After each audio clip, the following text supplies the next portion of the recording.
మహానుభావుడైనటువంటి దత్తాత్రేయుడు అనేక విధాలుగా కనపడుతూ ఉంటాడు. నిరంతరము ఏకాంతవాసం కోరుకుంటూ ఉంటాడు. గున్నమావిడి చెట్టు కింద కూర్చుని ఉంటాడట సహ్యాద్రి పర్వతం మీద. ఇప్పటికీ ఆయనని నమ్ముకున్నటువంటి వాళ్ళ దగ్గరికి ఆయన వస్తారు అని ప్రఖ్యాతి. ఆయన గురించి చెప్పుకుంటుంటే సభలో ఏదో ఒక రూపంలో ప్రవేశిస్తారు అని చెప్తారు.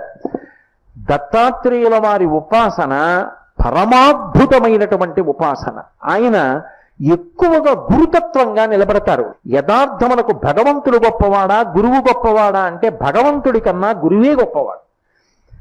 ఎందుచేత అంటే గురువు జ్ఞానమిస్తాడు, మళ్ళీ ఇక పుట్టవలసిన అవసరం లేని స్థితికి గురువు పైకెత్తుతాడు. అంటే దాని ఉద్దేశం గురువు కోర్కెలు తీర్చలేడు అని కాదు. కోర్కెల కన్నా చాలా గొప్ప విషయం ఏమిటి అంటే జ్ఞానం ఇవ్వడం. దానికి అడగక్కర్లేదు, సిద్ధంగా ఉంటాడు ఆయన. అలా కూర్చునేటటువంటి గురువు దగ్గర జ్ఞానాన్ని పొందడం అన్నిటికన్నా గొప్ప విశేషం. మహానుభావుడైనటువంటి దత్తాత్రేయ స్వామి వారు గురుస్వరూపంలో కూర్చుని ఉంటారు. అందుకే ఆయన జ్ఞానప్రదాత. మిగిలినటువంటి అవతారాలకి